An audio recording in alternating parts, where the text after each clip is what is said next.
بسم اللہ الرحمن الرحیم۔ السلام علیکم۔ اس ویڈیو میں ہم کتاب احیاء العلوم جلد نمبر 2 یعنی بک نمبر 2 کو آگے کنٹینیو کریں گے۔ اس سے پہلے اگر آپ نے سبسکرائب نہیں کیا تو سبسکرائب کر لیں اور بیل آئیکن پریس کر دیں۔ تو شروع کرتے ہیں۔ جہت کعبہ کی طرف رخ کرنے کے دلائل۔ کعبہ کو دیکھنے کی صورت میں عین کعبہ کی طرف رخ کرنے پر تو جو اجماع ہے،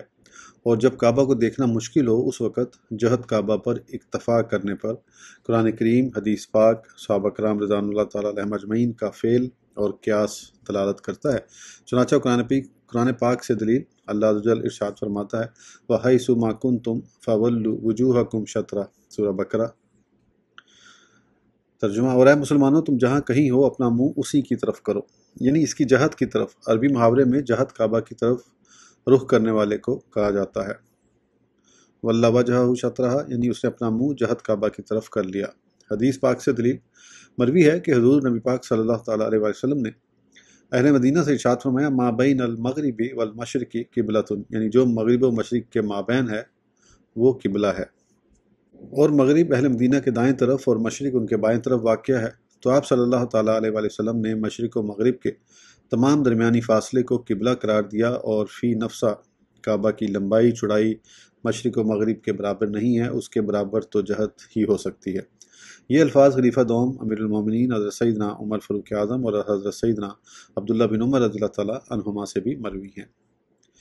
فعل صحابہ سے دلیل مروی ہے کہ مسجد قباء کے لوگ مدینہ منورہ میں بیت المقدس کی طرف رخ کر کے اور کعبہ کی طرف پیٹ کر کے نماز فجر پڑھ رہے تھے، کیونکہ مدینہ طیبہ کعبہ معظمہ اور بیت المقدس کے درمیان واقع ہے۔ ان سے کہا گیا اب قبلہ تبدیل کر کے کعبہ کو قبلہ بنا دیا گیا ہے، تو انہوں نے عین قبلہ کی سمت کے سلسلے میں بغیر کوئی دلیل تلاش کیے دوران نماز ہی کعبہ معظمہ کی طرف رخ کر لیا، اور ان پر اعتراض بھی نہیں کیا گیا۔ اسی وجہ سے مسجد قباء کو ذوالقبلتین یعنی دو قبلوں والی مسجد کا نام دیا گیا۔ نیز مدینہ منورہ سے عین کعبہ کی سمت ہندسی دلیلوں سے ہی جانی جا سکتی ہے، جن میں طویل غور و فکر کی ضرورت پڑتی ہے۔ تو انہوں نے نماز کے دوران اور پھر رات کے اندھیرے میں فوری طور پر اسے کیسے پا لیا؟ اور صحابہ کرام علیہم رضوان کا یہ فعل بھی اس پر دلالت کرتا ہے کہ انہوں نے مکہ کے ارد گرد اور تمام اسلامی شہروں میں مسجدیں بنائیں، اور محرابوں کو سیدھا کرنے کے وقت کبھی کسی ہندسہ دان کو نہیں بلایا، حالانکہ عین کعبہ کی طرف رخ کرنا ہندسی دقیق نظر کے بغیر نہیں جانا جا سکتا ہے۔ قیاس سے دلیل اس کی صورت یہ ہے کہ قبلہ کی طرف رخ کرنا اور تمام روئے زمین پر مساجد تعمیر کرنا ایک ضروری امر ہے، اور عین کعبہ کی طرف رخ کرنا علم ہندسہ کے بغیر ممکن نہیں ہے، اور اس علم میں غور و فکر کرنے کے سلسلے میں شریعت میں کوئی حکم نہیں آیا، بلکہ بعض دفعہ اس علم میں زیادہ غور و فکر کرنے کی وجہ سے شریعت زجر و توبیخ فرماتی ہے، تو پھر امر شرعی اس پر کیسے موقوف ہو سکتا ہے؟ لہذا ضرورت کی وجہ سے جہت کعبہ پر ہی اکتفا کرنا واجب ہوگا۔ جہتیں چار ہونے کی دلیل جو صورت ہم نے بیان کی کہ دنیا کی چار جہتیں ہیں، اس کے صحیح ہونے کی دلیل وہ فرمان مصطفیٰ ہے جو حضور سرور عالم صلی اللہ تعالیٰ علیہ وسلم نے قضائے حاجت کے آداب کے سلسلے میں بیان فرمایا ہے۔ چنانچہ ارشاد فرمایا لا تستقبلوا بها القبلۃ ولا تستدبروها ولیکن شرقوا او غربوا، یعنی قضائے حاجت کے دوران نہ تو قبلہ کی طرف منہ کرو اور نہ ہی پیٹھ، بلکہ مشرق یا مغرب کی طرف رخ کرو۔ پیشاب پخانہ کے وقت قبلے کو منہ یا پیٹھ کرنا حرام ہے، چونکہ مدینہ منورہ میں قبلہ جانب جنوب ہے اور شام یعنی بیت المقدس جانب شمال۔ وہاں کے لحاظ سے فرمایا گیا ہے کہ شرق یا غرب یعنی مشرق و مغرب کو منہ کر لو۔ چونکہ ہمارے ہاں قبلہ جانب مغرب ہے، لہذا ہم لوگ جنوب یا شمال کو منہ کریں گے۔ خیال رہے کہ اس حدیث میں جنگل یا آبادی کی کوئی قید نہیں۔ بہرحال کعبہ کو منہ یا پیٹھ کر کے استنجا کرنا حرام ہے، حنفیوں کا یہی مذہب ہے۔ جختیں چار ہی ہیں، اس کی وجہ یہ بات آپ صلی اللہ تعالیٰ علیہ وسلم نے مدینہ منورہ میں ارشاد فرمائی مشرق مدینہ طیبہ میں قبلہ رخ کھڑے شخص کے بائیں جانب اور مغرب اس کے دائیں طرف واقع ہے، تو رسول اکرم صلی اللہ تعالیٰ علیہ وسلم نے دو جہتوں کی طرف رخ کرنے سے منع فرمایا اور دو کی اجازت عطا فرمائی۔ مجموعی طور پر یہ چار جہتیں ہوئیں۔ کسی کے دل میں اس بات کا خیال بھی نہیں آتا کہ دنیا کی جہتیں 6، 7 یا 10 ہو سکتی ہیں۔ یہ کیسے ہو سکتا ہے، اور اس صورت میں بقیہ جہات کا کیا حکم ہوگا؟ بلکہ اعتقاد میں جہات کا ثبوت انسان کی خلقت کے مطابق ہوتا ہے، اور انسان کے لیے 4 ہی جہتیں ہیں، آگے پیچھے دائیں اور بائیں۔ چنانچہ انسان کی طرف نسبت کرتے ہوئے ظاہری نظر کے اعتبار سے کل 4 جہتیں ہیں، اور شریعت کی بنیاد اسی قسم کے اعتقاد پر رکھی جاتی ہے، تو اس سے ظاہر ہو گیا کہ قبلہ رخ ہونے میں مطلوب جہت کعبہ ہے، اور اسی کی طلب میں کوشش کرنا اور سمت قبلہ کی دلیلیں سیکھنا آسان ہوتا ہے۔ علامات سمت قبلہ کا علم کس قدر سیکھنا واجب ہے؟ جہاں تک عین کعبہ کے مقابل ہونے کا تعلق ہے تو اس کی پہچان اس وقت ہوگی جب خط استوا سے مکہ مکرمہ کے عرض کی مقدار اور اس کی لمبائی کے درجات کی مقدار معلوم ہو، یعنی جانب مشرق پہلی عمارت کی دوری کی مقدار معلوم ہو، پھر نمازی کے کھڑے ہونے کی جگہ سے دوری کی مقدار معلوم کی جائے، پھر دونوں کا ایک دوسرے سے مقابلہ کیا جائے، اور اس سلسلے میں متعدد آلات اور طویل اسباب کی حاجت ہوگی، اور شریعت ہرگز اس بات پر مبنی نہیں ہے۔ تو اس صورت میں جتنی علامات سمت قبلہ کا سیکھنا ضروری ہے وہ یہ ہے کہ سورج کے طلوع، غروب اور زوال کی کیفیت معلوم ہو، اور یہ کہ عصر کے وقت سورج کہاں ہوتا ہے، تو اتنی مقدار سے واجب ساکت ہو جائے گا۔ ایک سوال اور اس کا جواب: اگر کوئی شخص سمت قبلہ کا علم سیکھے بغیر سفر پر روانہ ہو تو کیا وہ گناہگار ہوگا؟ اس کا جواب یہ ہے کہ دوران سفر اگر گزر ایسی بستیوں میں سے ہو جو باہم متصل یعنی ایک دوسرے سے ملی ہوئی ہوں اور ان میں محراب ہوں، یا کوئی عادل اور قابل بھروسہ شخص رفیق سفر ہو جو سمت قبلہ کی طرف رہنمائی کرنے والی چیزوں کا علم رکھتا ہو اور یہ اس کی پیروی کر سکتا ہو، تو پھر گناہگار نہیں ہوگا، اور اگر ان دونوں میں سے کوئی شے نہ ہو تو گناہگار ہوگا، کیونکہ عنقریب اسے قبلہ رخ ہونے کا وجوب درپیش ہوگا اور ابھی تک اس نے اس کا علم حاصل نہیں کیا۔ اس طرح یہ تیمم وغیرہ کا علم حاصل کرنے والے کی طرح ہو گیا۔ اگر اس نے سمت قبلہ پر دلالت کرنے والی علامات کو سیکھا، پھر سیاہ بادلوں کی وجہ سے اس پر معاملہ مبہم ہو گیا، یا اس نے سیکھنا ہی ترک کر دیا، اور پھر راستے میں بھی ایسا کوئی شخص نہ پایا جس کی پیروی کر سکے، تو اس پر لازم ہے کہ نماز کے وقت جیسے بھی ہو نماز پڑھے، پھر خواہ اس نے درست سمت نماز پڑھی ہو یا غلط سمت، بہرحال اس کی قضا کرے۔ علامات قبلہ کی پہچان کے معاملے میں نابینا شخص کا حکم۔ نابینا شخص کے لیے کسی دوسرے شخص کی پیروی کے بغیر کوئی چارہ نہیں، لہذا اسے ایسے شخص کی پیروی کرنی چاہیے جس کے دین اور سمت قبلہ کو پہچاننے کی بصیرت پر اعتماد کیا جا سکتا ہو۔ یہ اس وقت ہے جبکہ جس کی تقلید کی جا رہی ہے وہ سمت قبلہ کو پہچاننے میں اجتہاد سے کام لینے والا ہو، اور اگر قبلہ ظاہر ہو اور اجتہاد نہ کرنا پڑے تو ہر عادل شخص جو اسے سمت قبلہ کی خبر دے اس کے قول پر اعتماد کیا جا سکتا ہے، خواہ سفر میں ہو یا حضر میں۔ احناف کے نزدیک یہ ہے کہ اگر کسی شخص کو کسی جگہ قبلے کی شناخت نہ ہو، نہ کوئی ایسا مسلمان ہے جو بتا دے، نہ وہاں مسجدیں محرابیں ہیں، نہ چاند سورج ستارے نکلے ہوں یا ہوں، مگر اس کو اتنا علم نہیں کہ ان سے معلوم کر سکے، تو ایسے کے لیے حکم ہے کہ تخری کرے، سوچے جدھر قبلہ ہونا دل پر جمے ادھر ہی منہ کرے، اس کے حق میں وہی قبلہ ہے۔ پھر اگر تحری کر کے نماز پڑھی، بات کو معلوم ہوا کہ قبلہ کی طرف نماز نہیں پڑھی ہو گئی، آدھا یعنی دوبارہ پڑھنے کی حاجت نہیں۔ ایسا شخص اگر بے تحریک کسی طرف منہ کر کے نماز پڑھے، نماز نہ ہوئی، اگرچہ واقعے میں قبلہ ہی کی طرف منہ کیا ہو۔ ہاں، اگر قبلہ کی طرف منہ ہونا بعد نماز یقین کے ساتھ معلوم ہو گئی، اور اگر بعد نماز اس کا جخت قبلہ ہونا گمان ہو، یقین نہ ہو، یا اثناء نماز میں اسی کا قبلہ ہونا معلوم ہوا، اگرچہ یقین کے ساتھ، تو نماز نہ ہوئی۔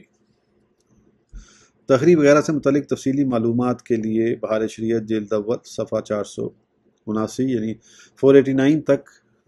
تا 491 491 کا مطالعہ کیجیے۔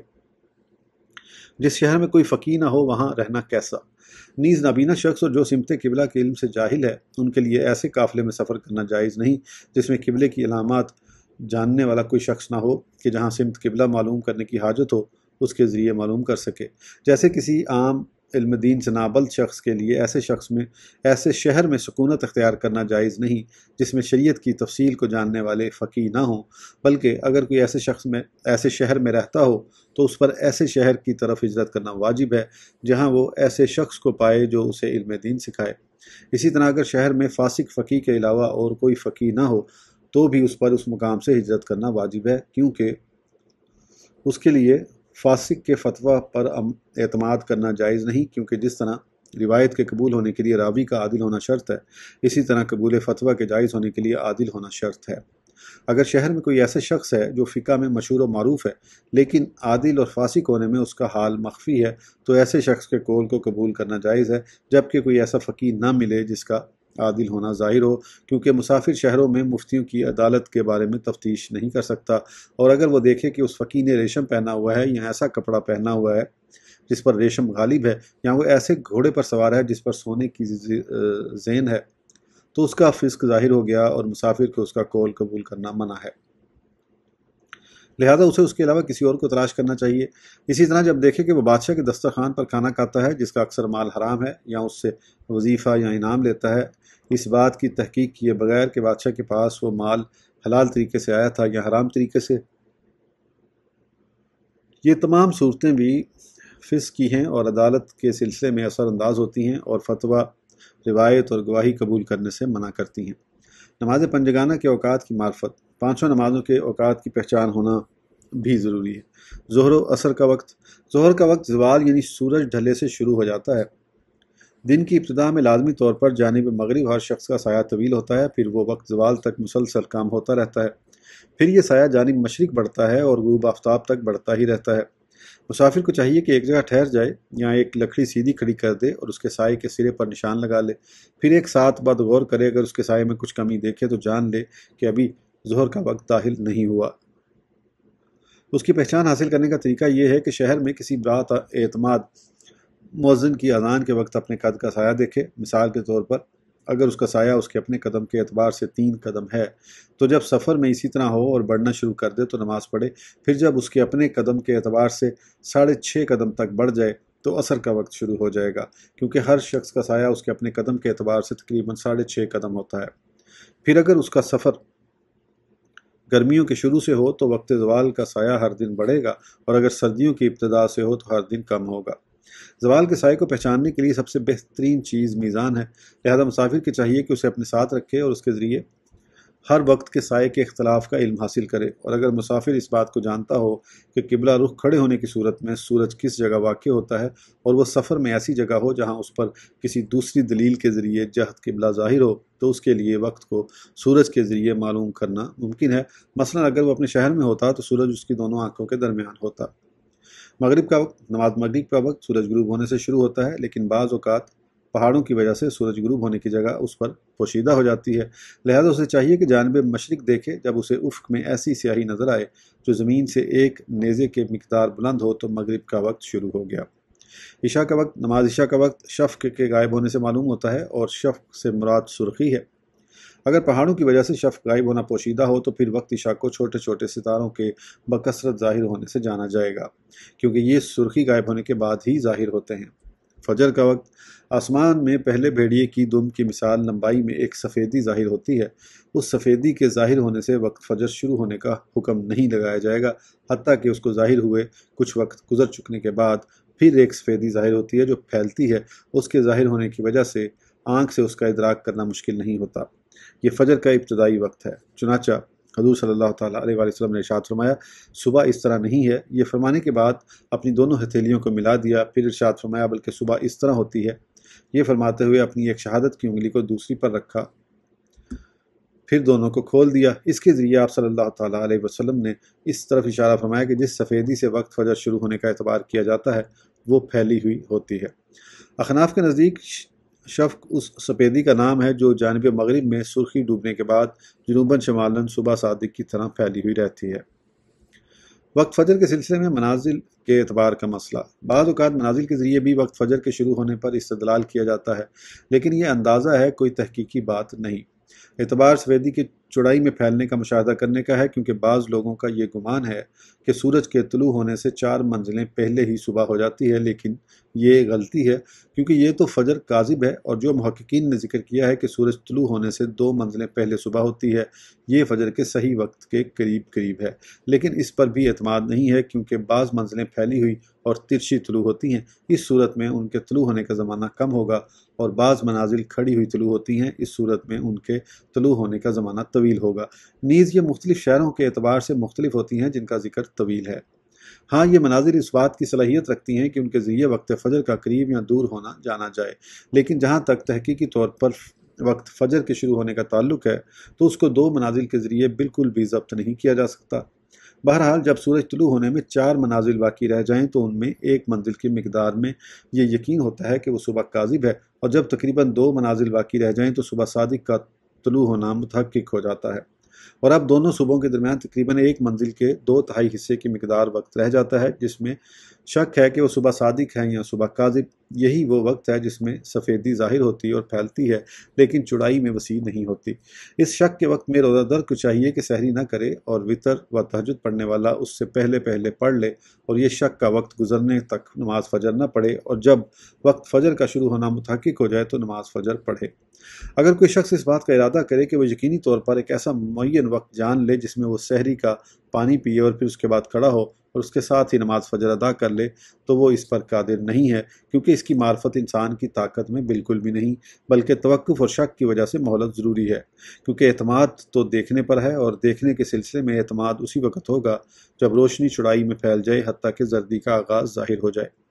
اس سلسلے میں بہت سے لوگ غلطی کرتے ہیں، بہت سے لوگ تو وقت سے پہلے ہی نماز پڑھ لیتے ہیں۔ اس کی دلیل وہ حدیث پاک ہے جسے حضرت سیدنا امام ابو عیسیٰ محمد بن عیسیٰ ترمذی علیہ رحمہ نے اپنی مشہور کتاب جامع ترمذی میں حضرت سیدنا طلق بن علی رضی اللہ عنہ کی سند سے روایت کیا ہے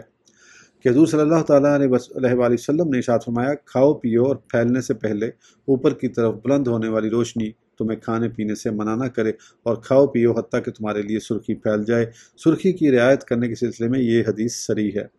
حضرت سیدنا امام ابو عیسیٰ محمد بن عیسیٰ ترمذی علیہ رحمہ نے فرمایا، اس سلسلے میں حضرت سیدنا عدی بن حاتم، حضرت سیدنا ابو ذر غفاری اور حضرت سیدنا سمورہ بن جندب رضی اللہ تعالیٰ عنہم سے بھی روایت مروی ہے اور اہل علم کے نزدیک قابل عمل ہے۔ حضرت سیدنا عبداللہ بن عباس رضی اللہ تعالیٰ عنہ نے فرمایا، جب تک روشنی بغیر پھیلے بلند نہ ہو اس وقت تک کھاؤ پیو۔ صاحب غریبین حضرت سیدنا ابو عبید احمد بن محمد کاشانی کو دسرہ نے کہا ہے کہ اس سے مراد لمبی روشنی ہے جو بغیر پھیلے بلند ہوتی ہے، تو اب زردی کے ظاہر ہونے کے علاوہ کسی اور چیز پر اعتماد نہیں کیا جائے گا، گویا کہ یہ زردی سرخی کا آغاز ہے۔ مسافر کو اوقات جاننے کی حاجت صرف اس لیے ہوتی ہے کہ بعض اوقات وہ کہیں پڑاؤ کرنے کے بعد سفر شروع کرنے سے پہلے ہی نماز پڑھنا چاہتا ہے تاکہ سواری سے اترنے میں مشقت نہ ہو، یا سونے سے پہلے نماز پڑھنا چاہتا ہے تاکہ آرام کرتا رہے، تو اگر وہ نماز کا وقت شروع ہونے کے یقین ہونے تک نماز کے مؤخر کرنے پر اپنے نفس کو آمادہ کر لے اور اس کا نفس اول وقت کی فضیلت فوت ہونے پر چشم پوشی کر لے اور سواری سے اترنے اور نیند کو وقت شروع ہونے کا یقین حاصل ہونے تک مؤخر کرنے کی مشقت جھیل لے، تو وہ اوقات نماز کا علم سیکھنے سے مستغنا یعنی بے پرواہ ہے، کیونکہ مشکل ابتدائی وقت پہچاننے میں ہے، نہ کہ درمیانہ وقت پہچاننے میں۔ الحمدللہ، اللہ عز و جل کے فضل و کرم سے آداب سفر کا بیان مکمل ہوا۔ اس ویڈیو کے لیے اتنا ہی، پھر انشاءاللہ اگلی ویڈیو میں آگے کنٹینیو کریں گے۔ اس وقت تک کے لیے اجازت دیجیے، سبسکرائب کرنا نہ بھولیں۔ اللہ حافظ۔